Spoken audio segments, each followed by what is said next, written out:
Сегодня готовим булочки за 3 минуты. Возьмите кувшин от блендера, добавьте туда 150 грамм муки, разбейте 2 яйца, влейте 200 мл молока.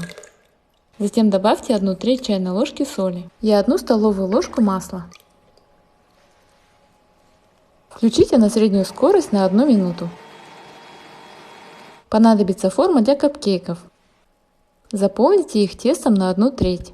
Поставьте в разогретую до 220 градусов духовку на 15 минут. После того, как булочки поднимутся, уменьшите огонь на 150 градусов и держите еще 7-10 минут, чтобы немного подсушить. Вот и все, воздушные булочки готовы. Внутри образовалась полость, куда можно добавить любую начинку на ваш вкус. Хоть курицу с овощами, хоть сыр с колбаской. По вкусу похоже на заварные профитроли, но готовится гораздо проще и быстрее. Если понравилось, ставьте лайки и сохраняйте себе рецепт.